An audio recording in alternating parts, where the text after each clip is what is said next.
Hello, good morning, everybody. Good morning. Thank you for joining us. We are live. Um, so, for those who are joining for the first time, my name is James Weeks. I'm the author of the book Meditations Across the King's River, African Inspired Wisdom for Life's Journey. I'm also the producer of the upcoming documentary film Across the King's River, finding and fulfilling your life's purpose. So glad that you're here. And today I'm joined by a special guest who is also from the same island I'm from, St. Croix, Virgin Islands. I'm delighted to have with us Ife, Ife Milligan, who is an amazing, a gifted spiritual practitioner, as well as an ambassador for one of our African spiritual traditions. So Ife is, she's a spiritual medium. She's also a therapist, also an amazing and dedicated dancer of the Orisa dance tradition. So I'm going to welcome her. Buenos días, buenos días, buenos días. Gracias por estar aquí con nosotros. Para mí es un placer tener la oportunidad de hablar contigo acerca de nuestra gente, de nuestra cultura, nuestra gerencia. Gracias por estar aquí con nosotros. Gracias, buenos días, good morning. Es un placer estar aquí contigo también. Aburu Aboye, Abochiche. Good morning to everybody. Good morning. Thank you so much, Baba James, for having me. Gracias. Sure. Okay. We're also bilingual. She's also from, mom's from Puerto Rico, as so Mhm. many. So you come to the Virgin Islands one day, you'll hear so many Right, languages spoken here. right, So I wanted to right, greet right. So you. a melting pot, melting We're pot. melting pot. Hmm. Yeah. So good morning, everyone. So I wanted to have this conversation with my sister here because, as many of you may know, as I work with clients around the world, one of the things that I feel strongly about is emotional health. How can we stay better grounded? Spiritual health, emotional health, and this is so crucial because in order for us to function at our highest levels, it's so important for us to be grounded emotionally and to have self-awareness, um, and to be able to protect ourselves also from a lot of the things that happen in society that are not so healthy for us. So Ife happens to be a mental health expert. So I wanted her to maybe first share how you got started in this field and why it's so important, and share some tips, practical tips that our listeners can walk away with. Yeah, so again, thank you so much for having me. My name's Ife Michelle Milligan, and I have been a mental health therapist. I'm a licensed clinical social worker. I've been a therapist now for almost 26, I think a little bit over 26 years now. So it's been a minute, and I've had experiences in various different professional settings with different populations. And basically, I knew at a very young age that I wanted to help people.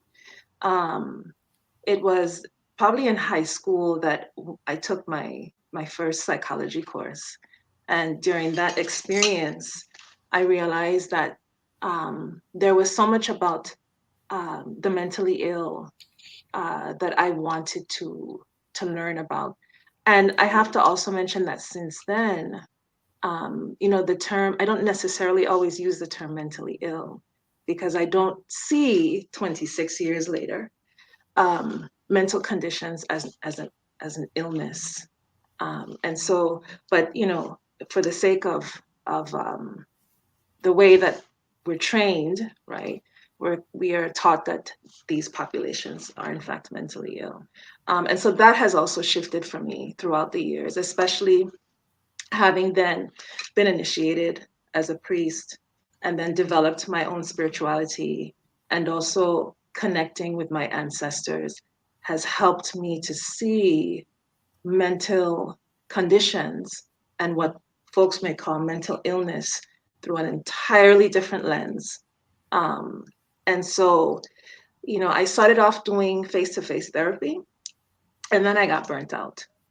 And then I started doing managerial work, behavioral health managerial work, still within the confines of the psychiatric, um, career and development.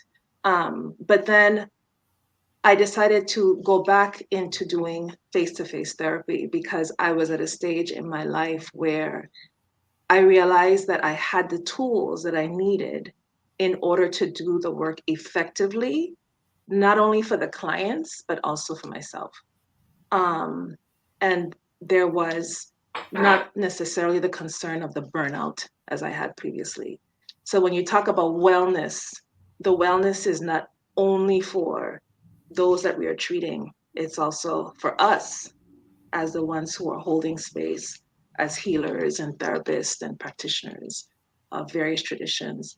Um, so it's very important for us to start with ourselves and to be well for ourselves first before we can actually provide these services.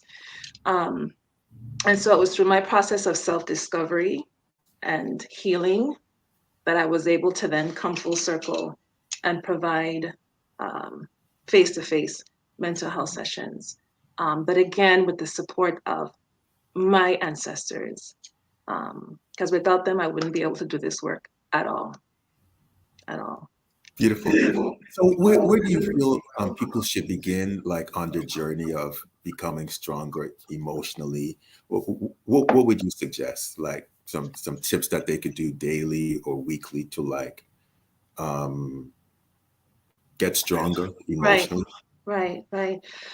So I think, as you mentioned earlier, emotional wellness is really at the center of wellness. Our emotional health impacts our physical health, and our emotional and our physical impact our spiritual, right? They're all interconnected. And so I think one of the things is for individuals to understand that they're all connected. You can't just do one. So if you decide, well, I'm going to set these goals to make myself physically well, then the emotional piece is just as important. And I find that as folks embark on these journeys of wellness, eventually they realize that as they become physically well or spiritually well, then they're called upon to also become emotionally well. So they all kind of come together. So there's definitely that connection. But it's also about just embracing the whole idea of wellness, um, and also embracing the idea of holistic wellness, which is sort of what we were just discussing a little bit earlier. Um, but what I find too is that it's important for individuals to understand that wellness is their birthright. It's not something that we need to work so hard towards, right? People often, I find in my practice, may identify wellness or striving for wellness with struggle, right? And it doesn't have to be a struggle. Um, and so just knowing that just by you existing and by you being here, that you are deserving of being well. So, I think first it's creating that mindset, right? It's creating the mindset of embracing the idea of being well. And then another thing too that I find a lot with my clients is that, and I hear a lot about, I need to control my emotions, right? I need to learn how to control the feelings that I have. And I always ask folks to consider not controlling them, but learning how to understand them, right? Learning how to manage them because our emotions are here for a reason, right? We experience emotions for a reason. When it becomes a little bit tricky is when our emotions then impede our functioning, right? And then that's when, of course, you may require more interventions. However, on a day-to-day basis, I tell individuals to, be mindful of what your emotions are here to teach you, because within our emotional experiences, they're lessons and they're opportunities, right? And so aligning themselves with their emotions. I think sometimes people see folks and sometimes folks see their emotions as sort of like the enemy, right?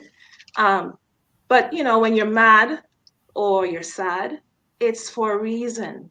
And so, sitting with that emotion for a minute and allowing that emotion to tell you what it needs, to tell you what you need, right? And so it's not a matter of just releasing it or letting it go. It's also being able to create space for these emotions to really help us to understand more about ourselves, right?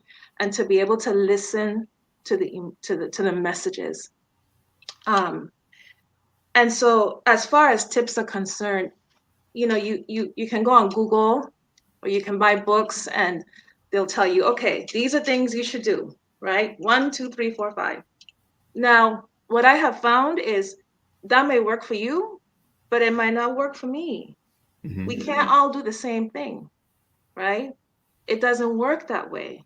And so, one of the things that's very important is for individuals to understand what they need, you know, Hmm. what they need, as opposed to what is being told to them. So, Hmm. even when I work with my clients in my mental health practice, I've said this before and I'll say it again. I don't give a lot of advice. Hmm. I don't sit there and say, well, I think you should do this, this, this, this, and this, because according to the DSM, this, and this, right?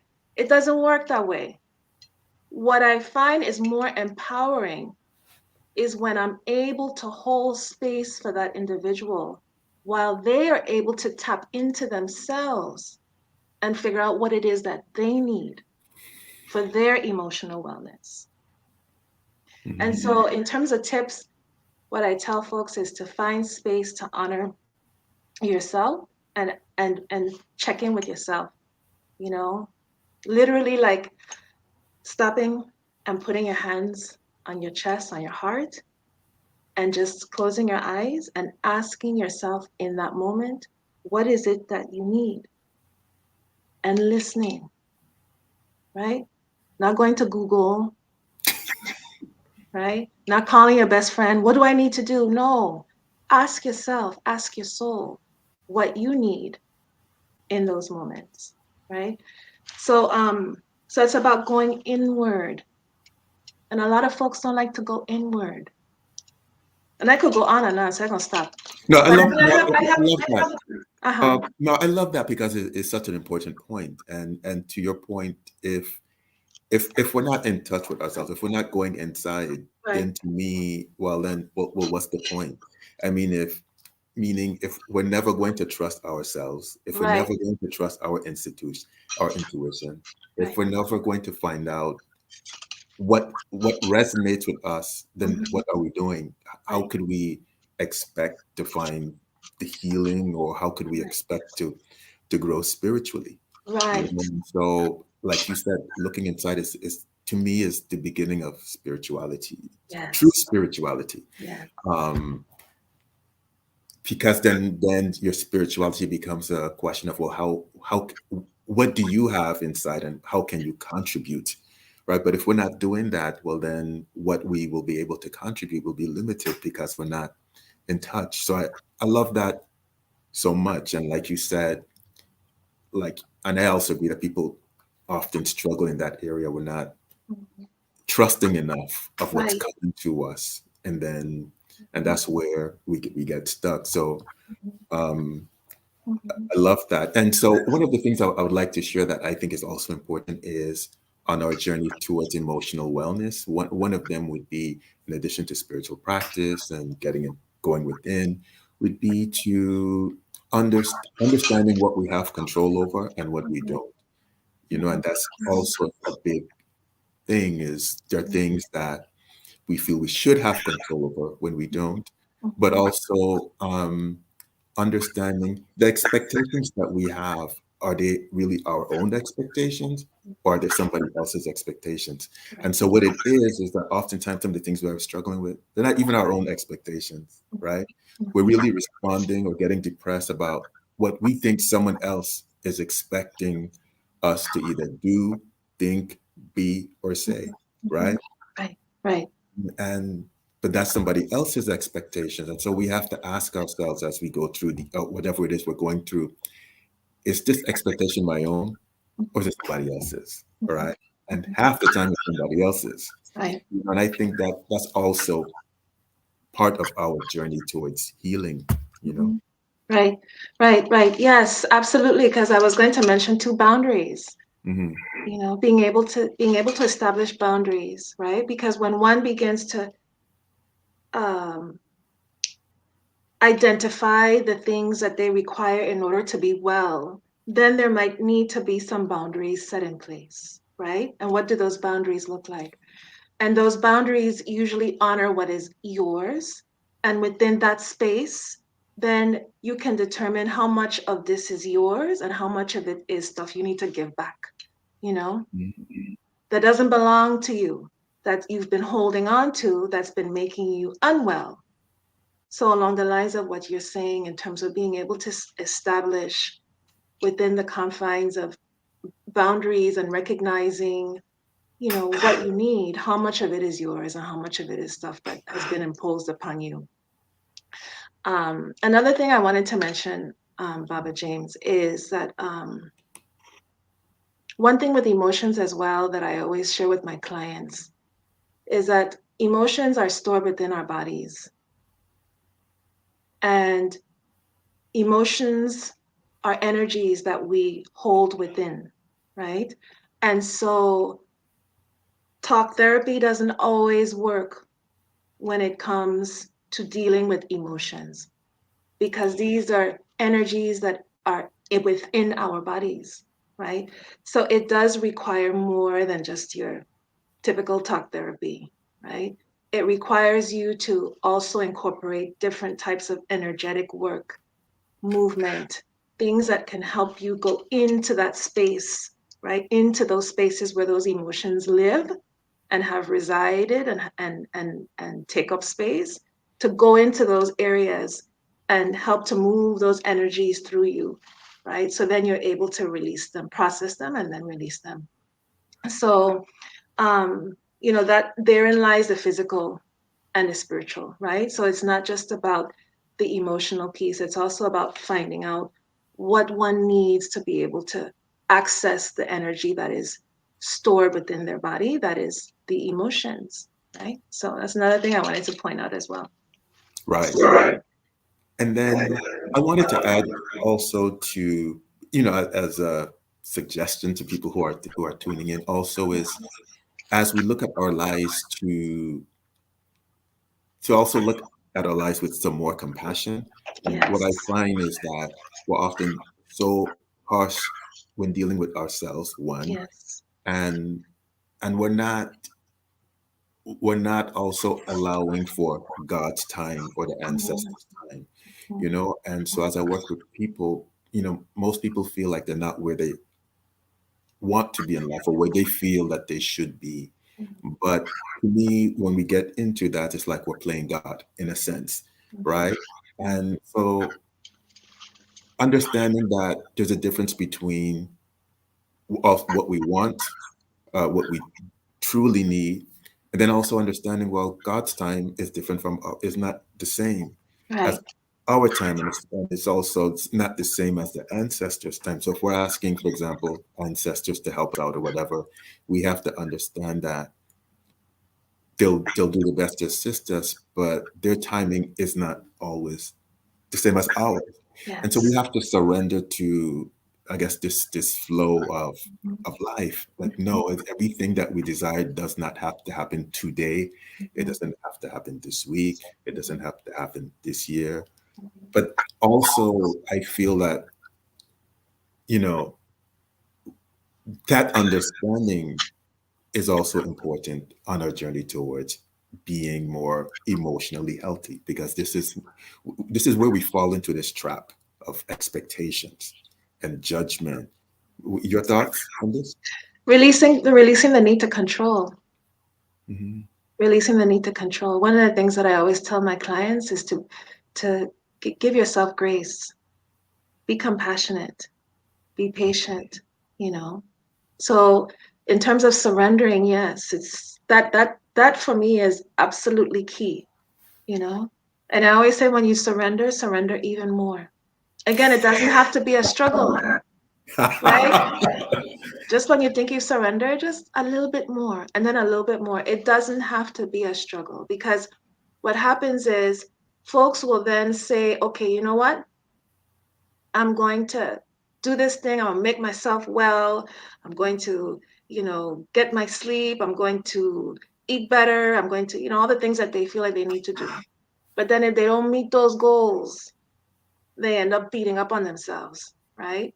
Or they might set expectations and goals that are so unattainable and so rigid that it contradicts what is supposed to be happening, which is going with the flow, right? With healing, allowing the universe, allowing the divine energies to take the wheel and to show what is in fact needed, right? I think a lot of times within our process, we try so hard to make everything fit into, again, these little boxes, right? What we feel we should be doing.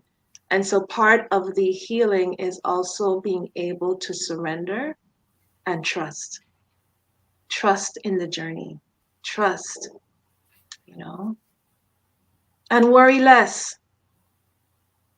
Worry less. When I find myself worrying, and I wasn't always like this, but now when I find myself worrying, I say, you know what? I'm going to stop worrying and I'm going to pray. I love that. Surrender. I love that. Yeah, and hello to everyone who's joining us, Linda, Jerome, Little Feather, Philip, everybody who's joining us around the world. But no, I love what you said about, I love that so much, surrender and then surrender some more. I love that so much because, oftentimes as I work with people, we have it in the heads, well, I did that, I did what you said, you Right. know, I'm doing my best, Right. but you're right. I love that. Well, then do it some more. Do more. Do more surrendering. Exactly. Do more surrender. I love Right. that. It's Right. such a profound piece of Right. wisdom. Well, Right. surrender some more. You Right. know. Right. And I'm at a stage in my life where anything that I offer, I don't offer it without having lived it myself, Hmm. And not to say it's going to work for everybody because it's worked for me. But I find that as we travel on this journey, there's so many things that we learn, that we share with others that if they were to apply these things in their own way or consider them, you know, might make things a little bit easier. So, I love that. I love that. So I wanted to touch now. I wanted to transition a little bit to like ancestral work, or because you're immersed in our traditions, but you're also a medium, someone who works closely with ancestors. And so, oftentimes, as I work with people around the world, is a lot of people feel like they're not in contact with their ancestors, or they're not receiving messages from ancestors. Um, and what I often say, no, the ancestors are in fact communicating with us, all of us, more often than we think. It's just that we are not paying attention to either the signs, or we're not really open to how they may choose to be communicating with us.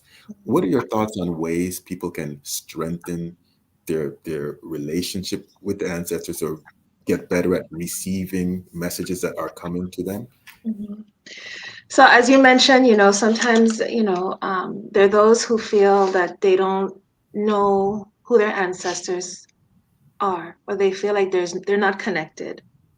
And, one of the things that I mention is that when I encounter the same with folks that I work with, is that you may not know who your ancestors are, but they know who you are.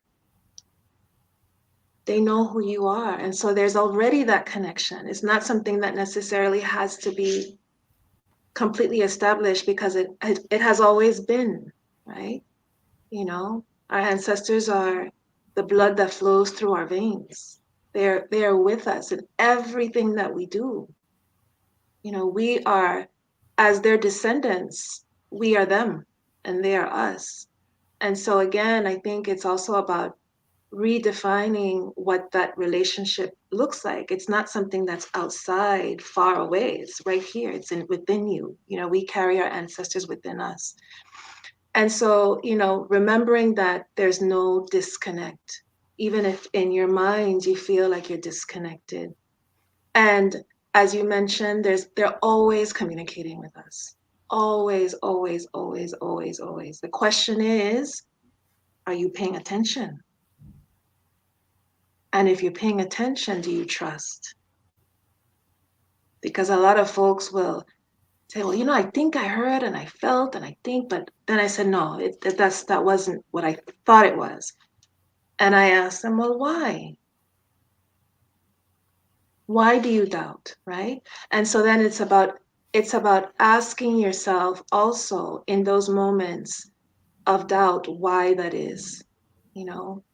Um, I believe that we all have the gift of intuition. I don't believe it's something that only a specific uh, person or people are born with, right? It is our internal GPS system, right? And it's also the way in which our ancestors are able to communicate with us.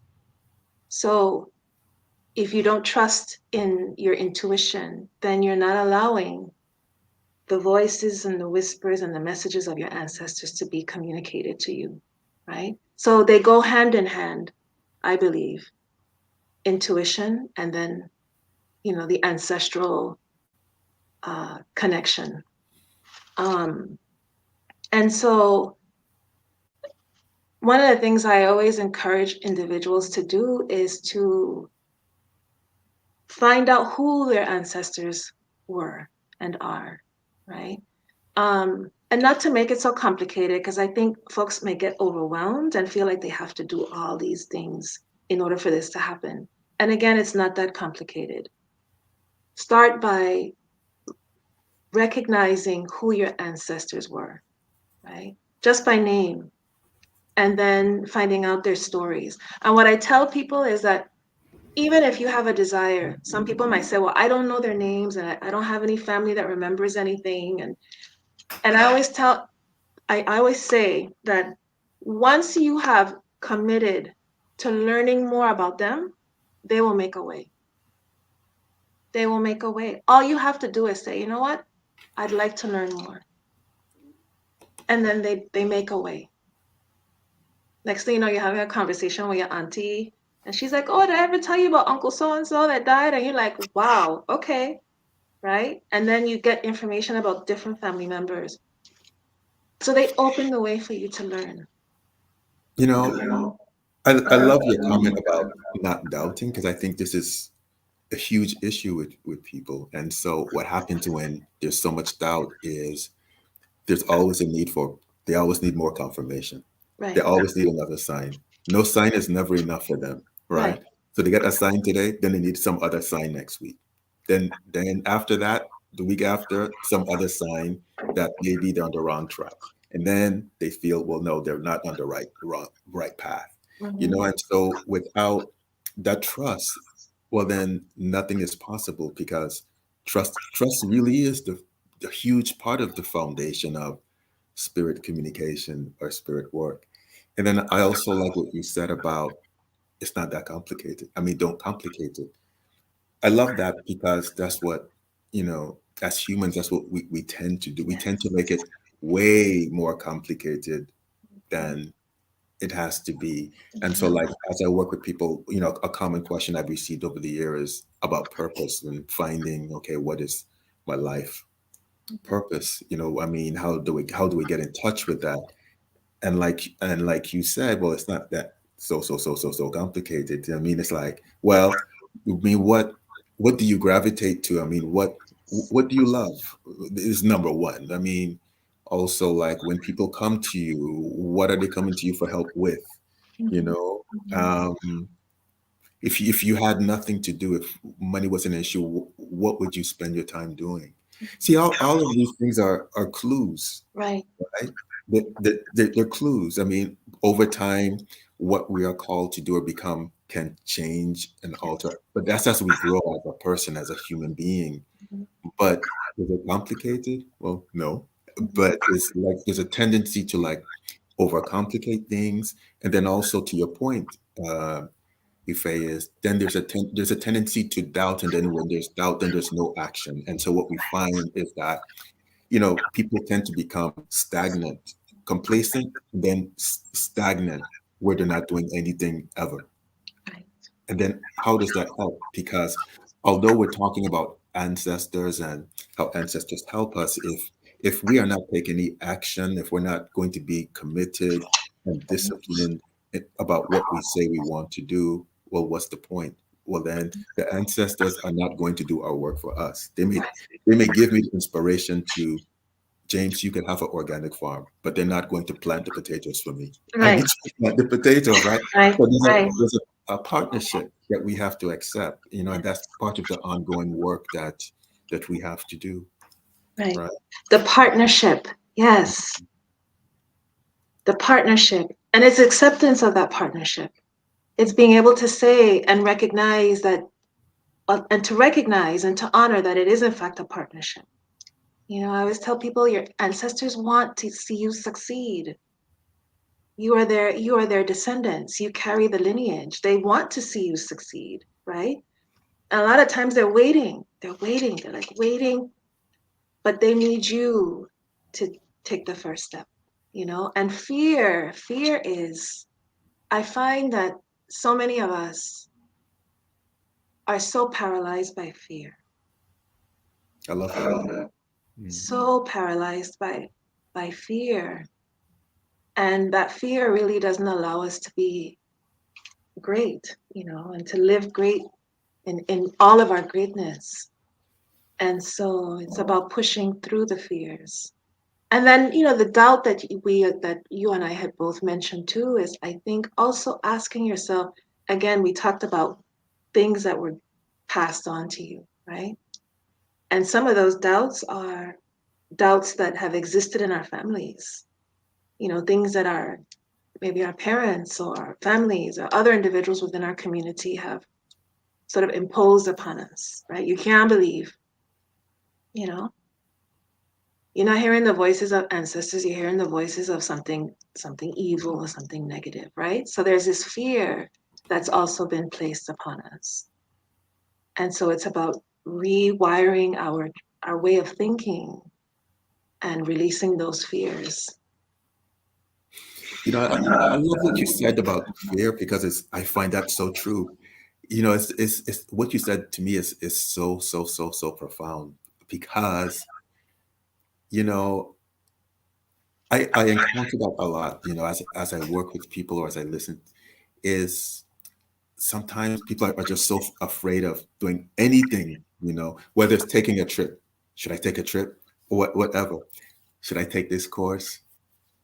Should I talk to this person? Should I start this business? But if we're going to be fearful all the time, well, what's the point of Right, living? right, And then how do we grow? right. And then, like, to your point, which you also said is, well, the ancestors want us to succeed. I Yes, mean, that's yes. why would they not want us to succeed? Mhm, And so sometimes we have it in our head that, ancestors are like a police force in the sky judging us for everything we do mhm, or every shortcoming. And that's not the case, in my opinion. Like you said, they want us to be happy. They want us to live joyful lives. They want us to enjoy this life. But like you said, they want us to succeed, you know, and to stop being so fearful. right. Um, I want to respond to, both of us can respond to some questions that are Mhm. coming in. We welcome some questions. So the D minor is asking, so we talk about releasing and letting go. What does that mean exactly? How does one let go of daily wounds, ancestral wounds ingrained on us? Would you like to tackle that question? Yes. So as I mentioned earlier, that a lot of times we are quick to release. People will tell you, let it go, like let it go. Stop thinking that. Like just stop. And it's not that simple, right? And so there's a process to healing and there's a process to releasing. And so if there's wounds, ancestral wounds, then one of the things that I recommend is, and this may or may not necessarily be able to be done by oneself, right? Sometimes it requires the assistance of someone that can support you. So it could be, a therapist or, a healing practitioner. But getting to the root of the wound, right? Unless we go to the root, then the condition, the the wound, it returns, right? And so it's a matter of being able to first identify where this began, right? Um, what is at the root of those feelings? Um, Understanding the lesson, right? What is it that you are to gain from this experience?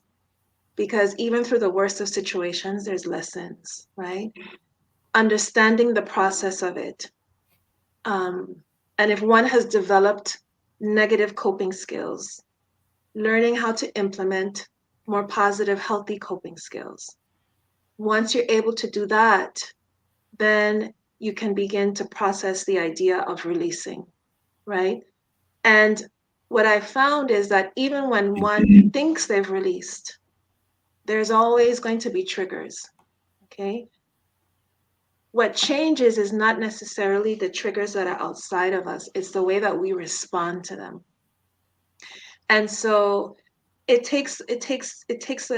a journey, right? I always say that healing is a lifelong journey, you know. That's why when I hear people say, oh, I'm healed, I've healed, I'm like, oof, okay, I wish I could be like you, because healing is a continuous journey. We're constantly healing, because at every single uh, level of expansion as we ascend, it requires more healing. It requires us to go back and look at situations that we may have thought we healed from and heal a little bit more. And so, again, just being patient, understanding the wounds, understanding why they're there, getting to the root, being compassionate, being loving, giving love to yourself, um, and then addressing ways to create more function within the dysfunction, and then releasing them. But I always say when you release these emotions with love. Because when we release them with anger or frustration, then that's what they continue to thrive on, right? So even within the process of releasing, to release with the energy of love. I love that. Question for you. So, like, when would you say like you had your first either profound experience with an ancestor, or like when did things shift for you in terms of like, okay, how you think of ancestors? I always share with people, and I mentioned it in my book, Meditations Across the King's River, that in my case, even though I heard about ancestors, my first very profound experience that really changed it for me that and helped me to look at life and death in a different way was when I had an experience with my grandmother who was speaking to me through a medium in San Francisco. And here it is. I was in San Francisco, and my grandmother was born on St. Croix Virgin Islands. And I Right. said, "Wow, this is something else." Mm-hmm.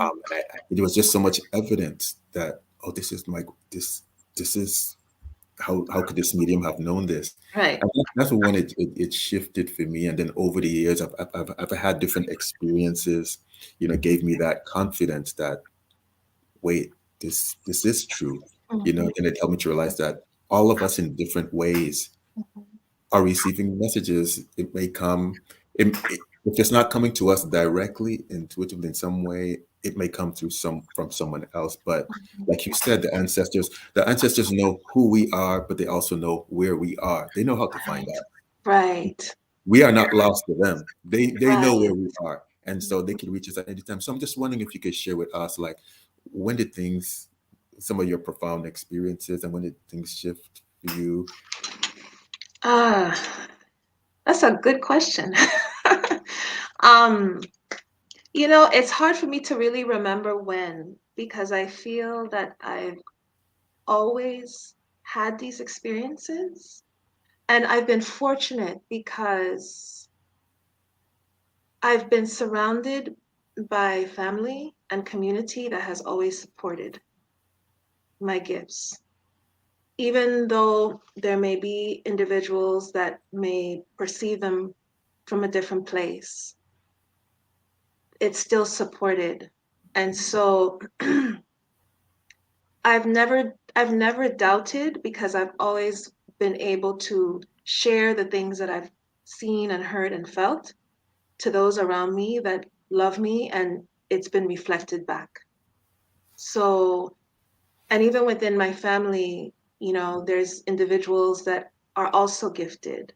So like I always tell people, it don't just start with you. Like there has to be an auntie or grandma or great grandma or someone, right, who also experiences the same. They may call it something different, right? Um, and so I've always felt like I've been open. I've never gone through the whole experience of fearing and doubting. Um, but like you embarking on this journey, the ancestors know, and like I said, once you decide you're going to commit yourself to doing this work, then they place people in your life that will just continue to support you and them. And so I'm surrounded by individuals within my spiritual community that always give me information, confirmation, messages, right? That then are like pieces to a puzzle. And because your ancestors will find individuals around you to give you messages. If you can't hear what they're going to say, they will make sure that even somebody in the grocery store might tap you on the shoulder and be like, look, you know, here's a message from your people. So, um, so yeah, and to answer your question too, Baba James, I have experiences every day. It's not something that it's turned on and turned off. It's not something that I say, okay, done, 5 o'clock, let me turn off my lights. It's a continuous um, experience, of just being able to be sort of in both worlds. That is a beautiful thing. It's a beautiful thing. So I feel like I'm always in communion with them, you know. And I pay attention to the way they communicate with me. And then also knowing your primary ones, the ones who are at the forefront, right? And then the ones that support. Um, so yeah, there's many, many, many experiences, but just to sum it up, I guess that would be, that would be it. So Good. So mhm. then let me ask you this other question. So like as you work with people, as you pass on messages that come from ancestors to to to clients you work with, what would you say is like one of your biggest challenges in relaying those messages? Is it again the doubt thing of them doubting, or what would you say is like a big challenge for you, or what has been a big challenge, and how do you deal with it? So I think that the more challenging piece is and I had a conversation with a dear friend of mine on IG a couple months ago, and I was talking about this very thing about the more challenging piece is when I'm in my mental health sessions, because spirit always talk. They don't care whether you're in mental health sessions, whether you're, in your coaching, whether I'm doing my spiritual work. They're always the ones that are guiding the process. So when I'm in my mental health sessions, sometimes that might be a little bit more challenging because those might not necessarily be clients that I can share in the same manner. So I have to be a little bit more creative with the way that I share the information. Some of them are open, some of them are open. And if I know they're open, then I will be pretty, upfront and say, listen, you know, um, I'm feeling your grandfather and this is what is coming through. and they're like, okay, and they're fine with it. Other individuals, you definitely have to be mindful of how they're able to process that, but the information remains the same, whether I'm able to share it as such or just utilize it for my purposes to be able to know how to assist this person, because sometimes the messages may not necessarily be for them. Sometimes it's things that I need to know in order to help this person, because like I said, not everything is going to be found in a book. Just because this person's depressed doesn't mean I can go to a book and read a paragraph and know exactly how to treat this person, right? So that's where I find it's such a blessing, because I don't do any work without putting my spirits ahead of me, because they're the ones that help me to be more efficient in the work that I do. So it's not always about sharing. It's also about knowing what I need for myself to help this person. That's beautiful. Now, so Tracy is asking this question here. So her question is, what is a good way to help ancestors elevate to the point where they can be helpful? That's her question, and I'd like to hear your thoughts about it, and then I'll also respond to this question. Well, I think it's important to know which ancestors you're working with and why. Um, and the reason why I say that is this: when we call on our ancestors, we call on all of them, but we don't know what role they play. We don't know what position they play. Sometimes we don't understand the things that they need. Not all of our ancestors are there to help us. Sometimes we're there to help them, right? Sometimes they require prayer, they require healing, and that is the role that we are to take. So, depending on the lives they live, depending on the way they pass, there's a variety of factors that might then determine, and also how they've been able to elevate and ascend, right? Because not all of them were able to transition and elevate to a place where then you're able to call on them for assistance. Sometimes there's practices that need to be done in order to elevate these spirits to be in a place where they can then be helpful to us. And some of them are not to be helpful. Some of them just need to rest, right? Some of them have moved on and are living other lives in other dimensions, and they're not here for you. Like, they're here in terms of memory, but they've some of them have reincarnated, right? So there's a process of discovering your the ancestors that you work with, and determining what position, but there are ways to elevate your ancestors. Um, but again, it's understanding what role they play. And usually, in my experience, that is done by working with a medium, by going through for divination, right? By going to what we call misas or ikujokos, places where there are mediums and there's individuals who are able to identify and help you identify those ancestors that are presenting themselves and ways to work with them. Um,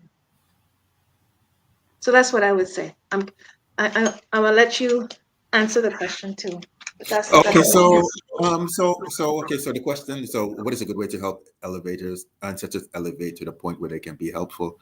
Um, I think that one of the challenges that we have is that oftentimes we get into a judgmental role in our heads of who we think could help us and who we think can't help us, Right. you know? And so it becomes like, well, I think this one could help us, but this one over here stayed. This one, no, this one isn't no good because look, they had a drinking problem. And Mhm. look, they, you know, he had plenty woman, as we say, right? Right, right, Or so right. we get into this judgment space of Mhm, who we think could help, who we think is qualified to help us, and who we feel is not qualified to help us, right?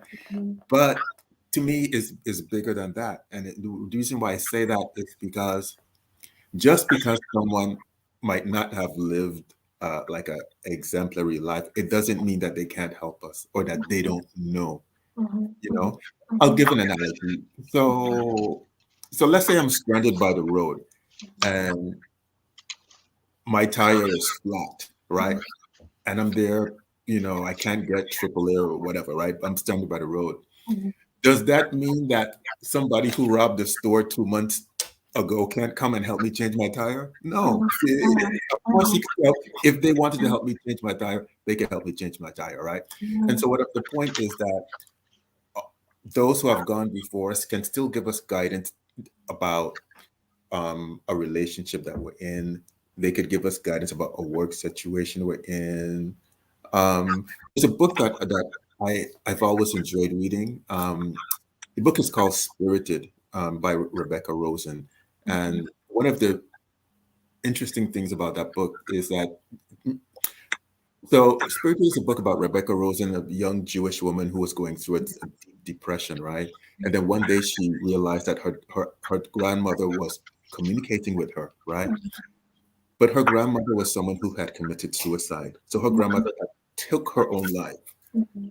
and her grandmother was there to help her granddaughter not take her own life, to Mhm.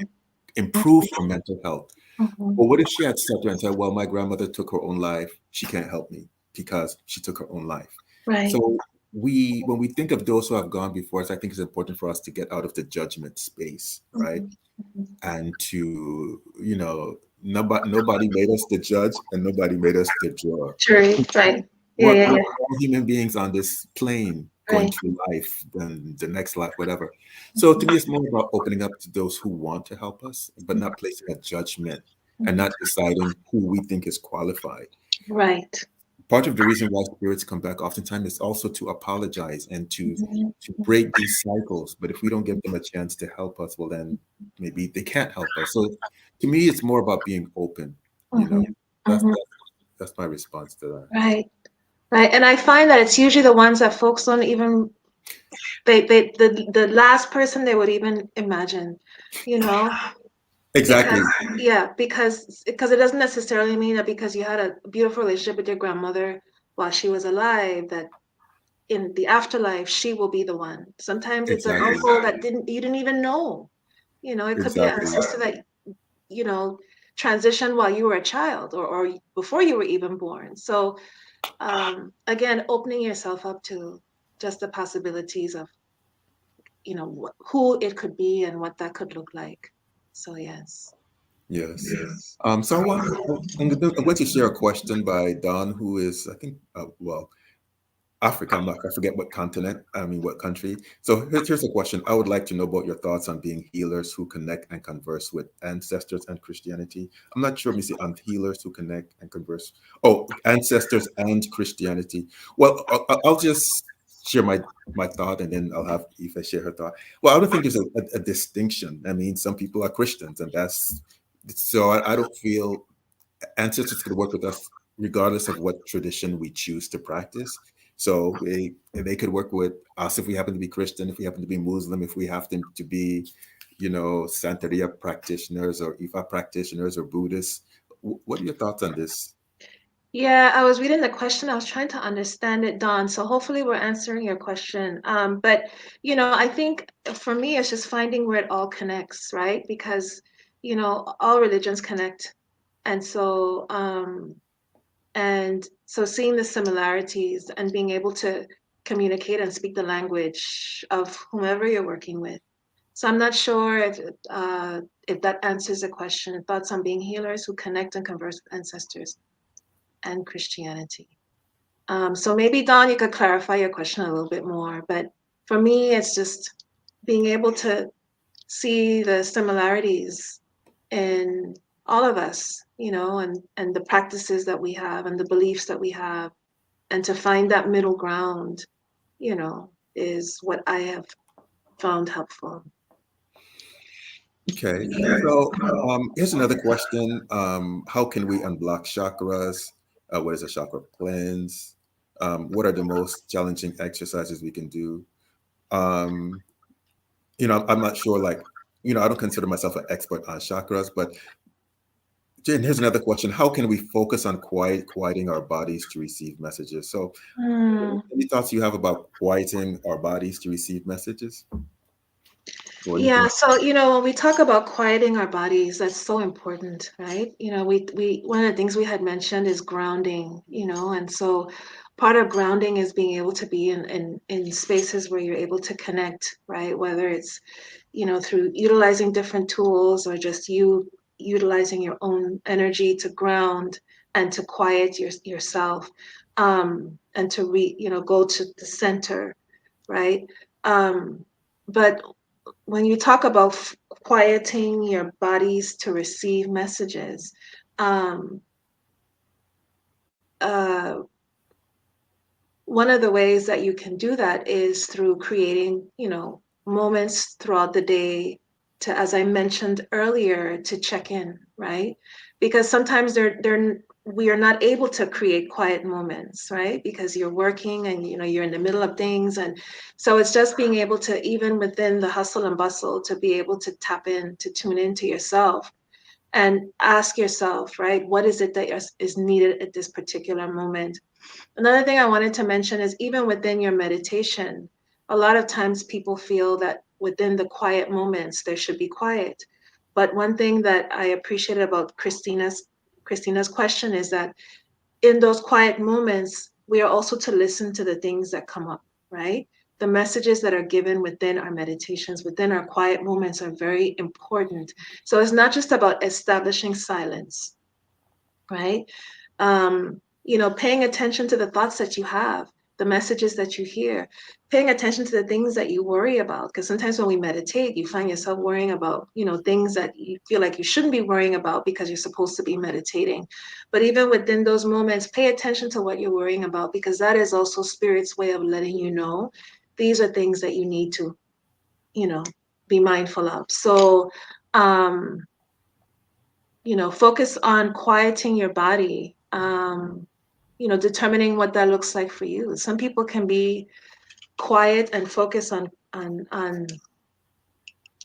that, even in the midst of dance, in the midst of listening to music, in the midst of, doing activities that are not necessarily quiet. So also establishing what quiet is for you, and being able to open yourself to those experiences. As far as chakras is concerned, I am not a chakra expert either.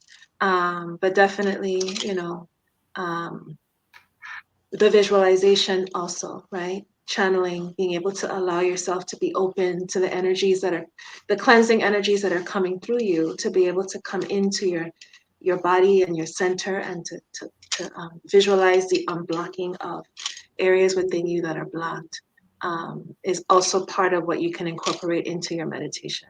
So. Well, um, well, we're almost at the 1 hour mark or so. So I wanted to thank you for sharing your wisdom with us, and uh, I hope that viewers found it beneficial. So I want to ask for those that are interested in maybe getting learning more about your work, or taking one of your workshops, or getting a consultation uh, from you. Where How can they find you? So I'm here on Facebook under Ife Michelle, and you can also find me on IG. I tend to spend more time on IG as of late, so I'm not on Facebook a whole lot. So I would encourage folks to come over to IG and hang out with me there if they choose to. My page on IG is Sacred Crossroads. And on that page, there's a link in my bio. And if you click on that link, it's one of them link trees. All my services are there. So you can simply go over to IG, to Sacred_Crossroads, and go in my bio and click on the link. And there's even like a contact me, um, and ways of finding out more about the services that I offer. So. Perfect. Mhm. Well, thank you so much for being with us. Thank Uh, you. It went by so fast. yeah, it went by so fast, right? But it's a pleasure. I just love your Yeah, wisdom and appreciate all the yeah. work that you constantly do in our community. So thank you again for being spending this morning with us. Yes. Thank you. And thank you for the work that you do Oh, daily, the thank you. work that you do, because, you have inspired so many people and will continue to inspire so many people. And, it's just such an honor to witness your journey and your evolution and the way that you have surrendered to the ancestors and to spirit and just doing the work that you've been called to do. So, very honored to share space with you and to, call you a fellow Crujan. And, it's just nice. It's nice. It's nice to connect, here too, just doing the work that we do, So definitely making your ancestors proud. Oh, thank you. Likewise, likewise, and thank Yeah. you all of our viewers, our fans. We're here to support you, and we love Yes. and appreciate you. All right. Yes. Thank you so much. To be continued. To be continued, definitely. Thank you. Okay.